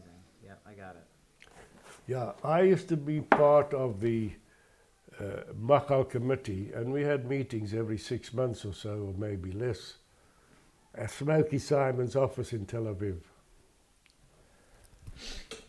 At one of these, I often used to take a tramp from Migdal Tepperson, who lives in Kvarshmadyahu. He used to drive me to the main Hetzliya bus stop on the main road to get to Tiberias. I used to go in by bus. And previous to that, he had phoned me and said, Joe, have you got any information on Machal? So I sent him everything I had, photographs, Lucky Feynman's diary, and whatever I had. I'm a collector, I'm a sugarer, you know. So I sent him that. Then after one meeting in 47, I must have been in summer 47. 47? Yes, 97, slicha. Yeah. We were driving home. He says, you know, Joe, we've got to get this book printed. So he shows me the book. Who says this to you? Migdal Tepperson. He was also on the Machal committee. He used to come. He was in the Palmach. You could read his story as well. He showed me this book. So he gives it. It's a soft cover without this South African color that I did later on. And he says, well, Simon Weinstein and I want to get it printed right away. So I flicked through it, and I've got the stupid habit that flicking through the pages I can see mistakes. Amongst the names, Appendix B, he had dozens of British and American names on that list. And then I picked out two in the personal stories in chapter 20, two things that one of them stated that Eddie Kaplansky was a Canadian pilot killed in a Dakota accident. I'd spoken to Eddie Kaplansky at the meeting. He also came to the meeting. So I said, you can't print it now. He said, no, Simon Weinstein and I, we want to print it quickly before the Yom Ha'atzmaut 50th. This is in the middle of 97. So, you know, whatever Big Dal tells me, I'm a great friend of his, we're great friends, but he's also overpowers himself with bullshit. So I kept quiet. When I got home, I phoned Simon Weinstein. I was very friendly with him. He'd come from Tel Aviv. He attended the Britot of my 3 grandsons who were living in Rishon LeZion then.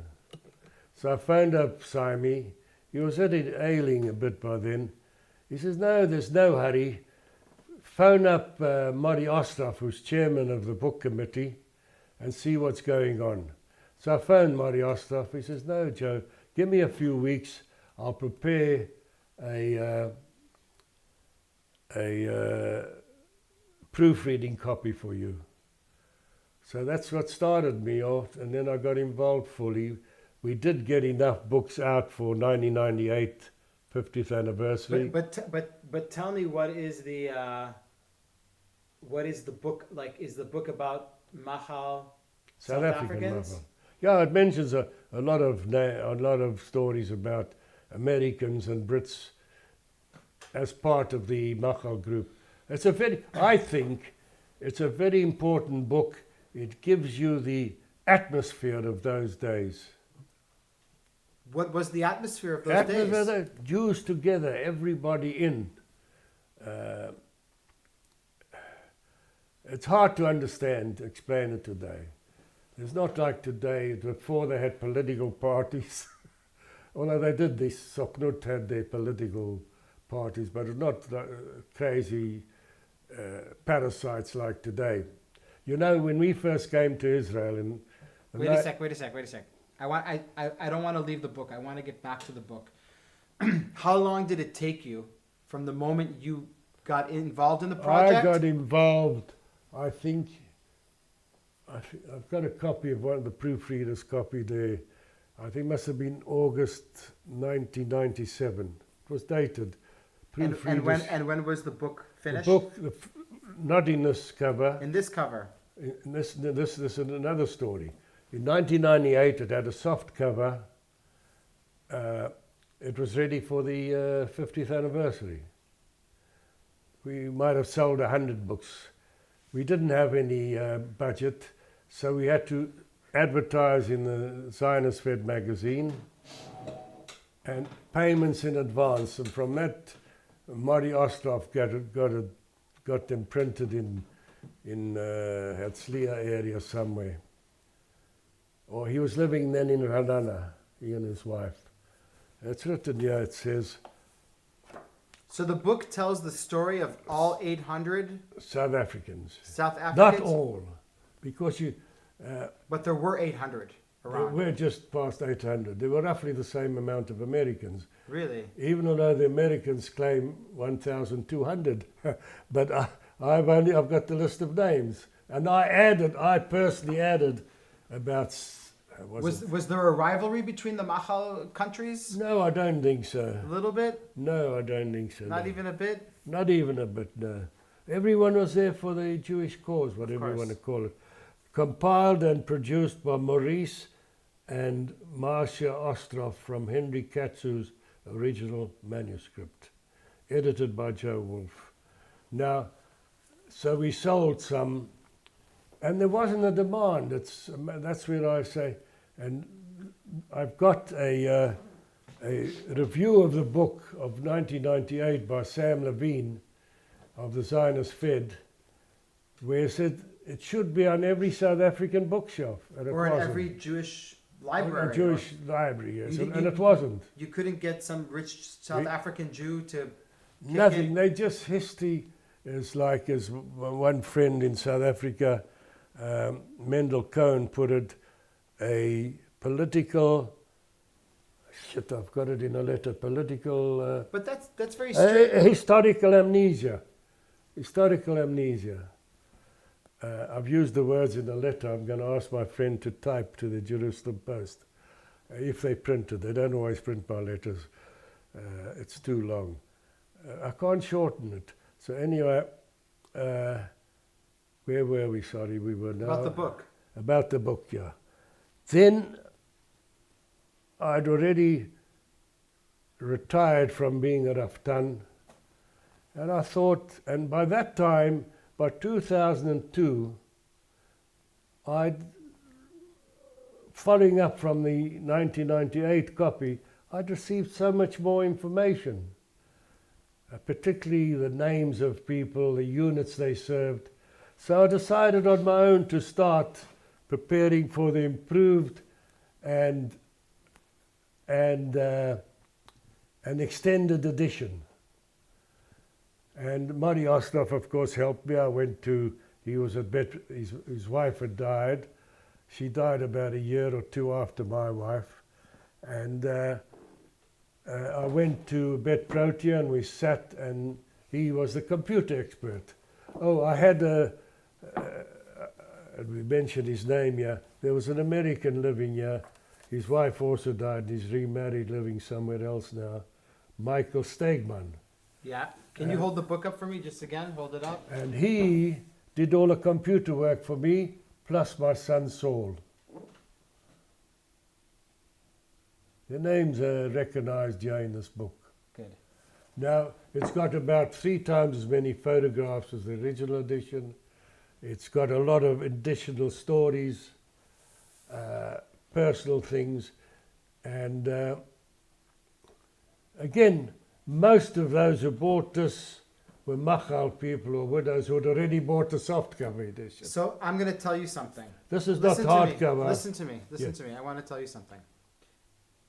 What you did with this book, yes, which you preserved, yes, the Machal people from South Africa who came here to fight in 1948, is the same thing that I'm doing with the group that I work with now.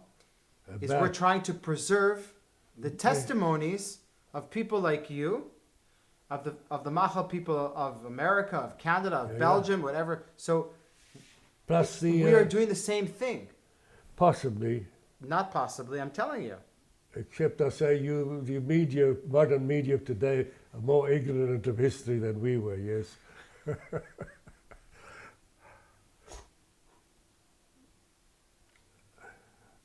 But before you go, I've got the letter written out, how I start this letter. Okay, wait a minute. Yeah, Now, we talked about the book. yeah, We're going to stop about the book right now. Yeah. Now what I want to know is, we're going back to your personal story and we're going to end up here, and then we're going to look at, and then we're going to bring some pictures. yeah, Okay. You get on a plane yeah, in April yeah, 1949, yeah, and you head back to South Africa. yeah. Tell me about your reunion with your family, Well, and a little bit about your life, and a little bit about you. I'm a funny guy. We got to South Africa. I didn't have enough money to pay the customs duty on the camera I bought. I'd borrowed money from what was his name, Mendelovitz, Morris Mendelovitz, who unfortunately has been unconscious for many years with Parkinson's.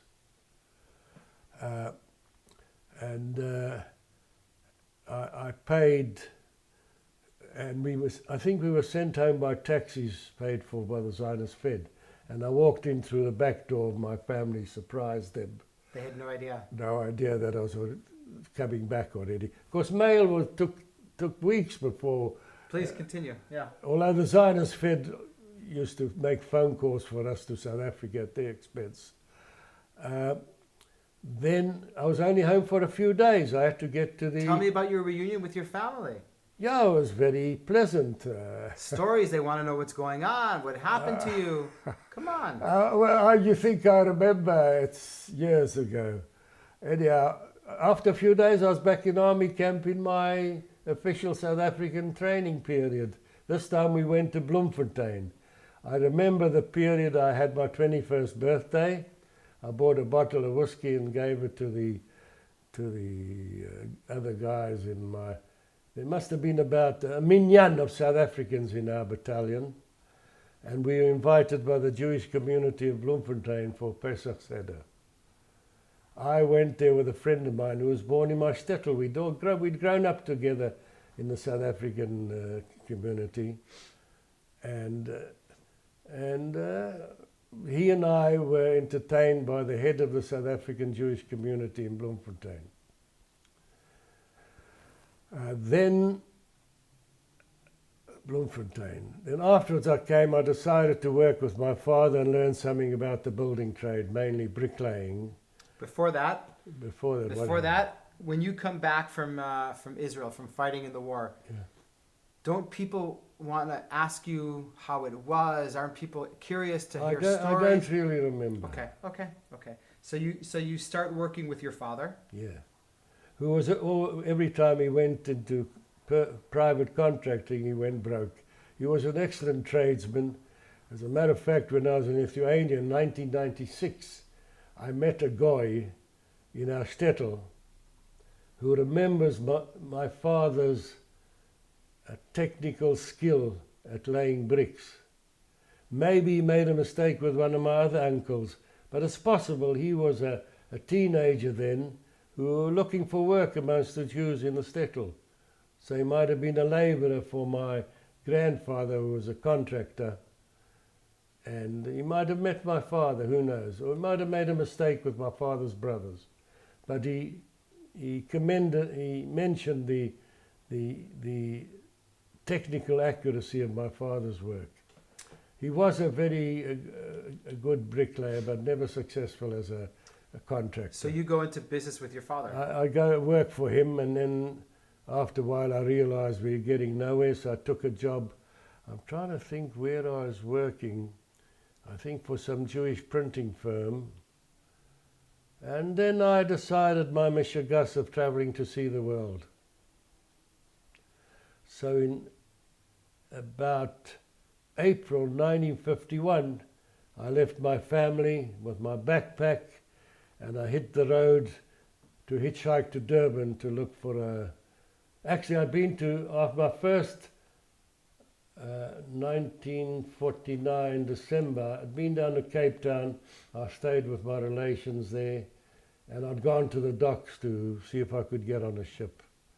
I didn't succeed. I went back, and later, in April of 51, I stayed in Durban for some time until we got onto a ship. Myself and two other South Africans looking for travelling adventures. One was actually the son of a mining magnate. Yeah. And we got a job on the Langibby Castle, which was known as the Queen Mother of the Union Castle Fleet. It was one of the oldest ships travelling up Africa on the east coast. So you still wanted adventure? I still wanted... You didn't get enough? Looks like I didn't, I don't know. Maybe friends of mine, schoolmates and machal mates, were then building up their careers and I was behind. I'd worked on quite a few ships. The most exciting one, of course, was when I worked in the Canadian government meteorological ship. It was a converted frigate from the war. It was called the St. Catherine's. Uh-huh. Now, it's not like today where they send up the satellites to do weather reporting. We had meteorological officers who sent up balloons. We'll show it you in the pictures later. And every day at midday, an American Air Force plane flying from Alaska to Seattle or somewhere around there came and took the report from our It was a combined effort by the American and Canadian government. How long were you traveling the world for? How long I was away from home? Yeah.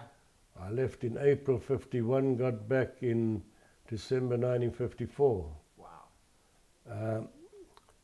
But that includes an 11-month session in a Montreal hospital following an accident in Goose Bay, Labrador. Do you know where Goose Bay, Labrador is? I do.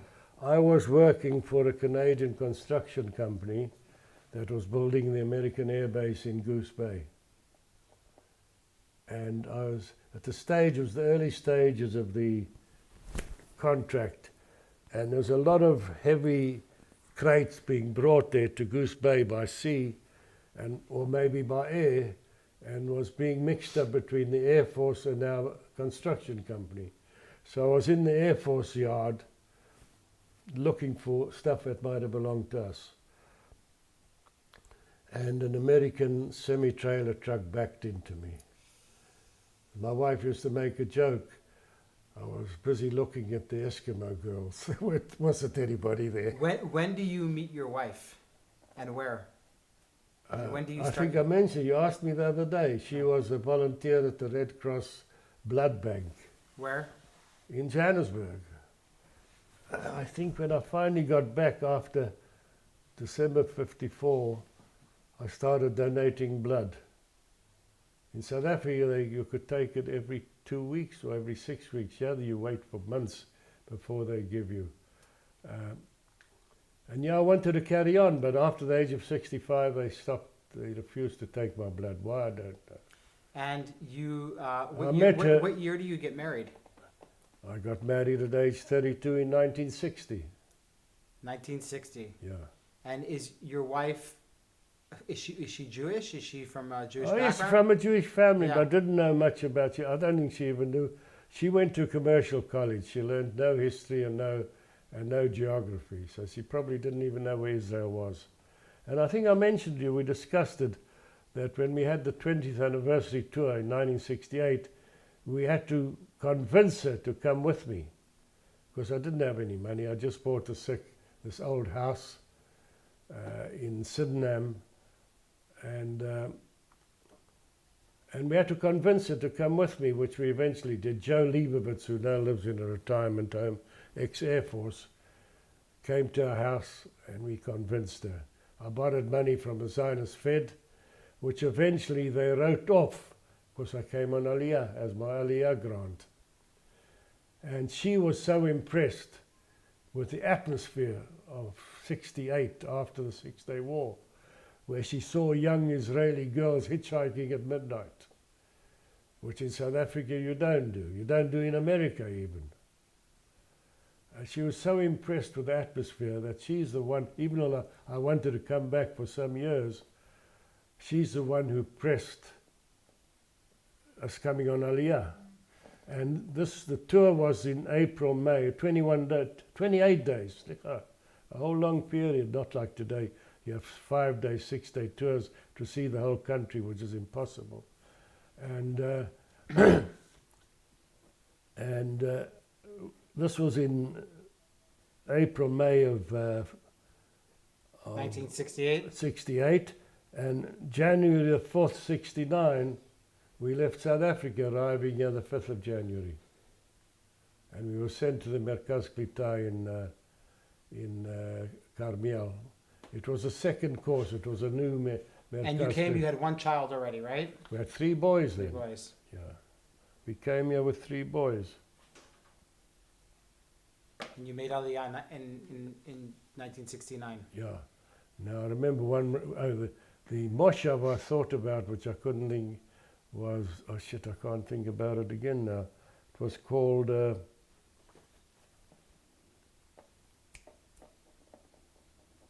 was originally a yeke. It was near Nahariya. Naalal? Shavat Zion. It had a rest hotel there. And part of our tour in 1968, we stayed for 4 days there. And during a visit there,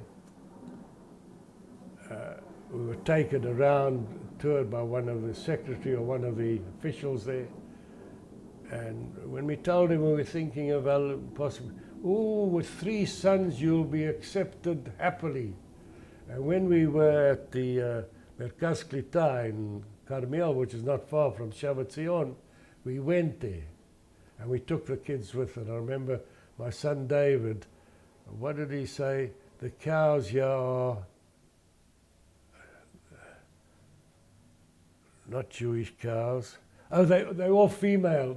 He saw the cattle there. He was 5 years old. They're all females. Why? Because they had earrings on the ears. They had the herd number on the ear, clipped onto the ears. That was his comment. But then when we tried to be, I was above the age of Tnuat HaMoshavim, so they couldn't accept me.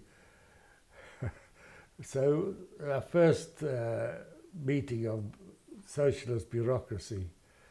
Eventually, I went to interview a few jobs as an accountant, which are close to that profession. I even went to British Airways in Tel Aviv for an interview. I went to a famous toilet paper factory in Nahariya. And eventually we went to 2 moshav Shitufi, which were prepared to accept us. One was Kfar Chitim, near Tiberias. The other one was Kfar Daniel, which was started by English-speaking Machal. We spent Pesach there. The Seder was wonderful, with a special kibbutz Seders that they have. But eventually we decided to come here because I loved the Galilee already. I'll mark in my story when we drove through to our first time in Sfad, seeing the vibrant kibbutzim with the green and stuff like that. And we were accepted at this Bulgarian, it wasn't with ease, but because we made good friends with the present secretary of the kibbutz, a guy from Hungary who had met his Christian wife fighting for Field Marshal Tito's partisans against the Nazis. He spoke 3 or 4 languages, so he was the language expert for Tito, translated things for him. He was in headquarters. They met, and we remained friendly until they both died. And my daughter was born in the same group as one of their granddaughters. And you became a Raftan? A Raftan. I wanted to be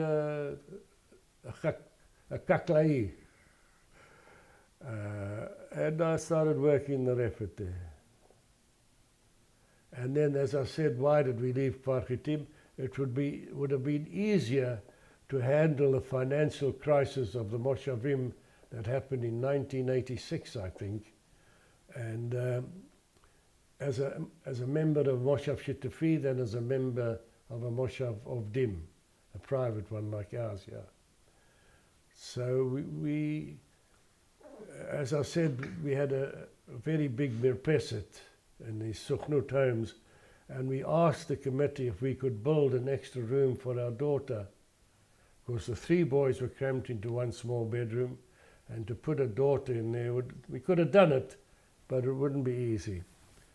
Eventually we did it in the temporary home here at Ilania, but it was a much bigger room. And the answer was no, we can't, standard it, you know, socialist standards. But eventually, about a year after we left, everybody got an extra room. The irony of the whole thing. We have made good friends there. Yeah. We were the first English-speaking couple there, so we were forced to learn Hebrew. Eventually, as another English-speaking company from England came, they're still there. I want to ask you something. Yeah. And this is going to be the last question, and then we're going to get some pictures. Yeah. When you look at Israel today, yeah, 2014, almost 2015, what are the pros and what are the cons? Well, the pros are we are a developed country, which could be a light unto the nations. Here's a little summary of some of Mark Twain's writings. And it's very important to me, but the world don't realize it. Like I say sometimes, we live here at the edge of light and darkness. God forbid the darkness engulfs us, it would engulf the entire Western world later. And we see that with the problems of Islamic radical terrorism. And what do you think about the country? What direction is it heading in? Well, I feel that our socialist bureaucracy and foiler sticking is more likely to destroy us than our enemies on our borders, because we've got a great army, even although it's not the same as it was with the enthusiasm and, what's the word, of 1948, but it's still there. We've got some great kids in the army, great heroes, and we're fighting a bluff. To me, the Palestinian issue has been the greatest political confidence trick in history, which has been accepted by the world, and mainly because we are Jews. There's something in the non-Jewish build-up that they just don't accept the Jews. Okay. But do you see any danger? I mean, I'm talking about within Israel, within our society. Yeah. How do you feel about the country that you fought for in 48 and the country that is right now? Well, sometimes I think maybe we wasted our time, but still, I'm happy to be here. I wouldn't like to be, because being here and doing research in the Lithuanian archives, I found out that 22 direct members of my family, from my Woolf grandparents, my aunts and uncles, their spouses and cousins, had been killed in the 1941 Lithuanian massacres, mainly at the hands of the Lithuanians themselves. And then also about 15 to 18 third and fourth cousins. So you see, when people deny the Holocaust, I myself, what happened to my almost 50 family members? They disappeared. So, oh, that note I saw. Why do you carry this? And maybe you can read it for me and tell me why. Well, the note on top. No, about Mark Twain. Oh, this is a summary. He's got summary. It's a summary. He's got about a 20-page story about. But why do you keep that? Why do you keep that? Because it's important. Who is it written by? Just give me a little. It was written by Mark Twain. What is it? wonder what Mark Twain said about the Jews. I can't make out the first word. We wonder this, if the statistics are right, the Jews constitute but 1% of the human race. It suggests a nebulous, dim puff of stardust lost in the blaze of the Milky Way. Properly, the Jew ought hardly to be heard of, but he is heard of, has always been heard of. He is as prominent on the planet as any other people, and his commercial importance is extravagantly out of proportion to the smallness of his bulk. Where are we? His contribution to the world's list of great names in literature, science, art, music, finance and medicine and obtuse learning, and I'd like to add now, in high tech, are also very way out of proportion to the weakness of his number. He has made a marvelous fight in this world in all the ages and has done it with his hands tied behind him. He could be vain of himself and be excused for it.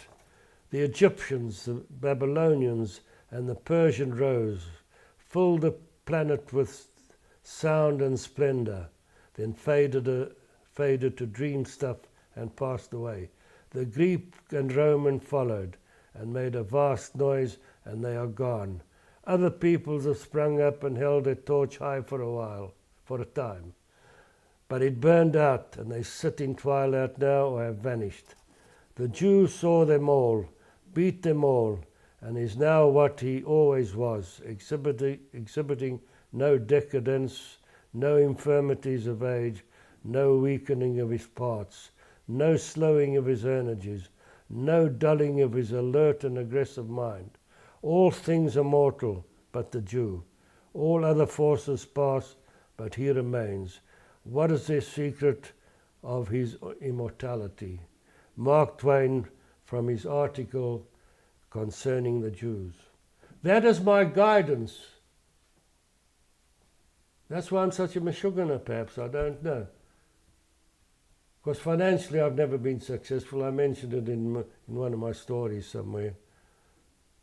Oh yes, in the short one that you read.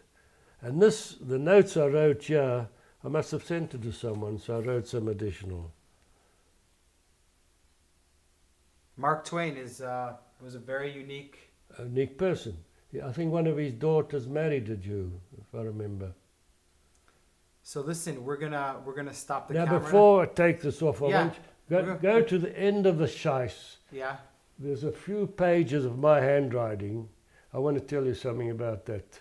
It's a letter I proposed for my friend to type for the Jerusalem Post. Okay, hold on a sec, so stay put. That fought at Gallipoli, which sec. is wrong. Tell me, all right, you're sending a letter to the Jerusalem Post. Yeah. Why? Of course, they've made a historical mistake. First of all, I state that the title as Godfather of the IDF and honour bestowed on him is justified to Colonel Patterson. His body was brought from wherever he was buried, I think in Ireland, and buried at the Jewish Legion has got near Netanya, they've got a historical archives and tourist place, I forget what it's called.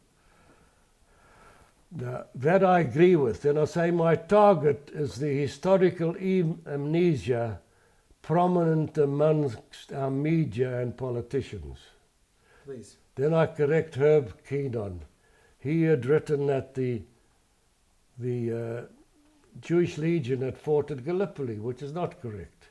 It was the pre-runner to the Jewish Legion called Trumpeldor's Zion Mule Corps, which was a transport unit where Jews from Palestine distinguished themselves carrying transport to the British soldiers on the mules. That was called the Mule Corps. And the actual Jewish Legion was formed afterwards using the nucleus of the Zion Mule Corps. Now, a simple bit of history which Herb Keenan was it the political right of the Jerusalem Post. Now these are simple little facts, and this is what margises me all the time. I don't get an ulcer out of it. It gives me a laugh, of course, when these damn fools make the mistakes. Then later on in the article they write about Netanyahu writes that for 2 millennia the Jewish fighting force, there was no Jewish fighting force. He's wrong, because we fought the Romans until the year 70 AD. 77 AD. 135 AD. Okay, yeah.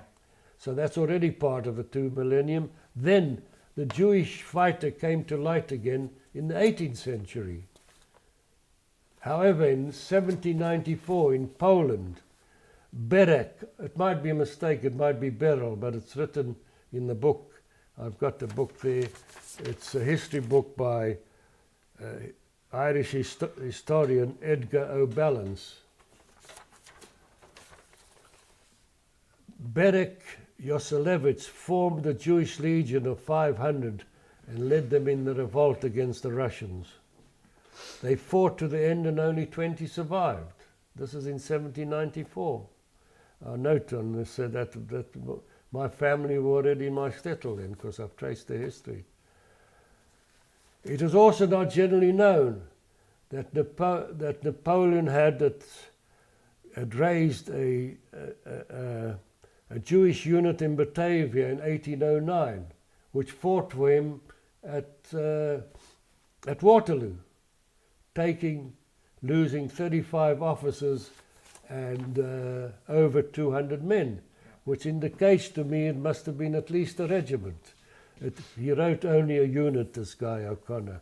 Then again he writes in another Polish revolt of 1830 to 1831. Another regiment of Jews, 800 strong, was formed to fight against the Russians. It evoked admiration from the Poles themselves, who are notable fighters. On the wall is my telephone. I'll let it ring. Someone will leave a missed call. Now I want to add, I've added in little sections, so if they want to publish the first part, the Jerusalem... Why are you, what is this article about? About you correcting them in their history? The article was about the honor given to Colonel Patterson, okay, who, the headline was Godfather of the IDF. So I agree with the honor given to him, but I disagree with some of the historical amnesia. Okay, we're going to stop here. No, but there's something you can do, a few steps of in. I've added the Polish. But concerning the Irish, because both Patterson and the historian who wrote about this, O'Ballance, were Irish. So I said, concerning the Irish, in the 1948 war, it is known that at least 2 had deserted the Mandate Army to join us. Mike Flanagan bringing one of the 2 stolen Cromwell tanks with him. I went to his funeral on the 1st of February at Kibbutz Shaarei Makim. Earlier, Paddy Cooper, having witnessed and disgusted by the British armies in action during the April of 1314 medical massacre of the medical convoy to the Hadassah Hospital on Mount Scopus, then full stop, over 70 medical personnel, which included prominent professors, doctors and nurses, had been killed. I think it's even over 80. I think but I wasn't sure, because each book that I read had different numbers. Sure. So to play safe, I wrote over 70. Sure. I think it was even 90, as much as 90. Could be. So now we're going to... Okay. Now both Flanagan and Cooper remained in Israel after the war. Now, at least a half a dozen Jewish American, Irish American were among the Air Force volunteers in our nascent Air Force. Yep. Another had served as a sailor on one of the Aliyabet ships, the Tikva, which was intercepted by the Royal Navy, etc., and sent to Cyprus. How different anti-Israel is today. I would think that at least 90% of anti-Israel demonstrators in Ireland, or to the right Ireland, do not even know where Israel is. Would you agree with that? So you see, this is my basis of I might not be a kippah-wearing religious Jew, but this is my basis of Judaism. Should we go get some pictures now? Yeah. Well, let's start from here. Let's start. This is my actual birth registration. Wait a second. It's a reduced copy, just the Yiddish side. No, I think it's only part of it.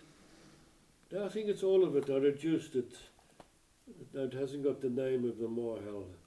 Okay, let's... Yes, it's got the name of the Mohel. Chaim Shmolowitz. Chaimas.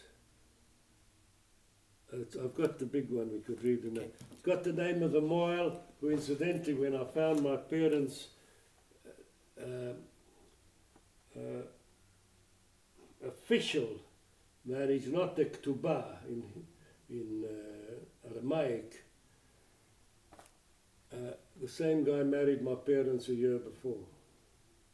Do you have a picture of yourself as a young child here? Oh yeah, Let me see. You're going to be surprised. No, we gotta pick only like 5 or 6, like... Yeah, there's so much to pick from, we got to go with sugar. Okay. And yeah, it's written, yes, yeah, this is a full story, you know. Yeah, I found out my real date of birth. My mother, obviously, on arriving in South Africa with me to join our father, was asked, she didn't know a word of English, she was asked, when was this little boy born? Because I saw I've got the ship's ticket and the ship I found in the English archives of the ship we came on.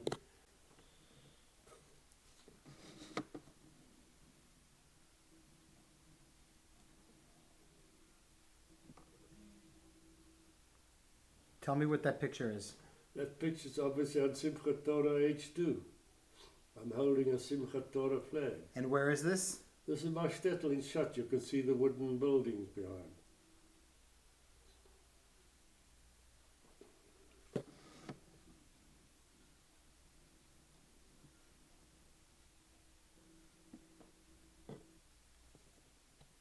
Take.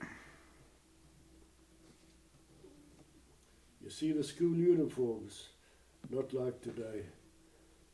I had a lot of fun with one of my grandsons. He's finished the army already. But when he was at school, I went into the house. They live here at Ilania. How old are you in this picture? Oh, must have been 15 or 16.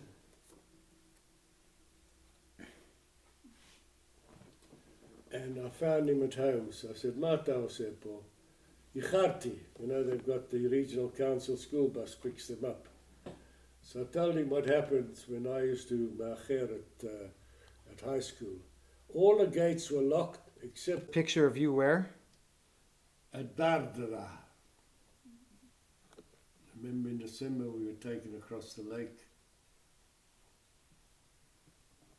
How old are you in this picture? You're 19, 20. 20 years old.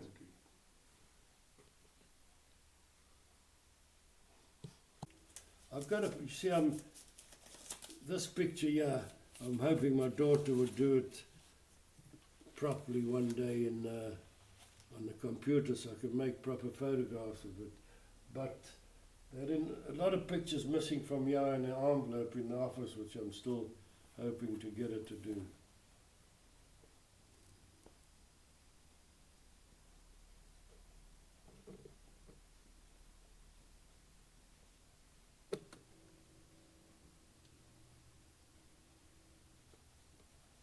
Okay.